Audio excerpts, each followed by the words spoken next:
વિદ્યાર્થી મિત્રો, આજે આપણે એક મહત્વપૂર્ણ પ્રશ્ન એટલે કે ભારત ભૂમિ પર કયા કયા લોકો આવ્યા અને પોતાનો વસવાટ કર્યો એના વિશે માહિતી લેવાની છે અને એ પ્રશ્ન સમજવાનો છે. અવારનવાર બોર્ડની પરીક્ષાની અંદર આ પ્રશ્ન પૂછાતો હોય છે.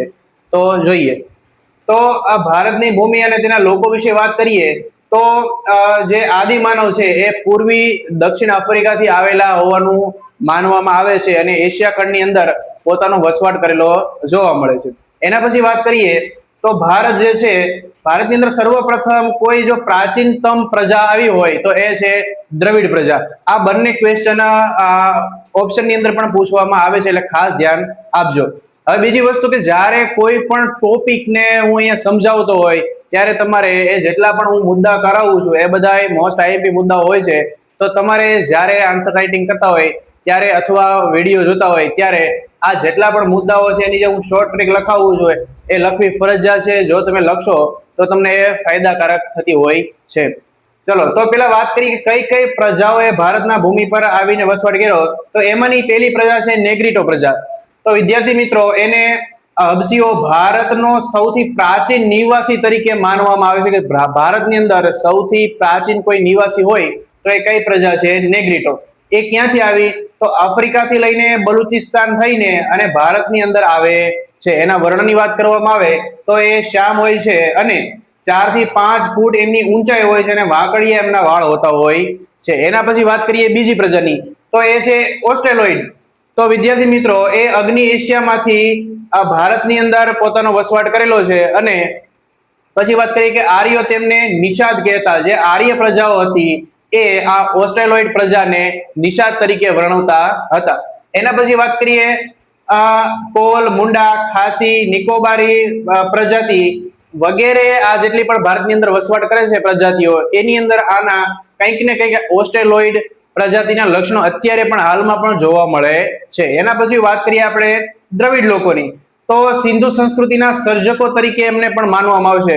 વિદ્યાર્થી મિત્રો, આ મોસ્ટ આઈએમપી ક્વેશ્ચન છે કે સિંધુ સંસ્કૃતિના સર્જકો કોને કહેવામાં આવે છે? તો એ દ્રવિડ લોકો આવે છે. અને એ લોકો પાર્વતી અને શિવની પૂજા કરતા અને પ્રકૃતિ પૂજા અને જે પશુ પૂજાની પણ શરૂઆત કોઈ કરી હોય તો એ કઈ પ્રજા છે? દ્રવિડ લોકો. એના પછી વાત કરીએ મોંગોલોઇડ પ્રજાની, તો એ પ્રજા પશ્ચિમ ચીન અને તિબેટ થઈને ભારતની અંદર આવેલી.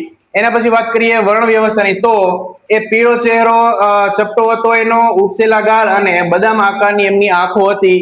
અને જે આજે પણ આપણે ઘણી બધી જગ્યાઓએ જોવા મળે છે, ખાસ કરીને ઉત્તર પૂર્વીય જે વિસ્તાર છે ભારતનો, એમાં આ પ્રજાનો વસવાટ અત્યારે પણ જોવા મળે છે. એના પછી વાત કરીએ આર્ય પ્રજાની, તો આ પ્રજાના નામ પરથી આપણા દેશનું પણ નામ પડેલું આર્યાવ્રત, એના પરથી આ પ્રજા પરથી નામ રાખવામાં આવેલું હતું. 7 નદીઓ મુખ્ય હતી એટલા માટે આ જે પ્રદેશ હતો એને સપ્ત સિંધુ કહેવામાં આવતો. એના પછી વાત કરીએ કે એ લોકોએ ધાર્મિક વિધિની આપણા દેશની અંદર શરૂઆત કરેલી. તો વિદ્યાર્થી મિત્રો, જેટલી પણ માહિતી મેં તમને આપી છે એ લગભગ પૂછાવાની શક્યતા હોય છે. તો ખાસ કરીને આના ઉપર ધ્યાન આપજો. આઈ હોપ કે તમને આ માહિતી કામ લાગશે અને આવા જ વિડીયો આગળ જોતા રહેજો. Thank you.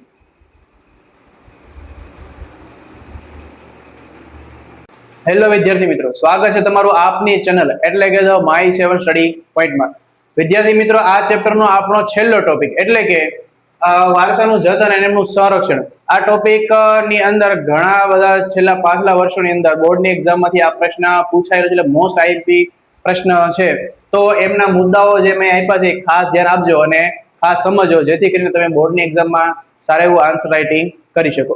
તો વિદ્યાર્થી મિત્રો, અહીંયા પ્રશ્ન પૂછવામાં આવી શકે છે કે વારસાનું જતન અને એનું સંરક્ષણ કેવી રીતે નાગરિકોએ કરવું જોઈએ આપણા દેશમાં. તો એના વિશે અહીંયા માહિતી આપેલી છે. એમાં પહેલું જોઈએ કે બંધારણ અનુચ્છેદ 51 ક ની અંદર 6, 7, 9 માં એમનો ઉલ્લેખ કરવામાં આવેલો છે.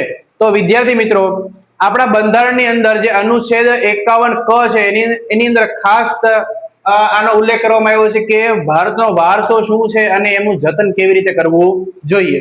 તો એના પછી વાત કરીએ આપણે વારસાનું મૂલ્ય સમજીને એમનું જતન કરવું જોઈએ. વિદ્યાર્થી મિત્રો, વારસાનું મૂલ્ય એટલે કે આપણો વારસો કઈ રીતે આપણા સાચવવો જોઈએ અને એને કયા કયા એવા મૂલ્યો છે કે જેના આધારે એ આપણે એને સમજીને એનું જતન કરવું જોઈએ, એ આપણે બંધારણ અનુચ્છેદ 51 ક ની અંદર દર્શાવેલું છે. એના પછી વાત કરીએ આ કુદરતી પર્યાવરણનું જતન અને તેનું સંવર્ધન કરવું જોઈએ.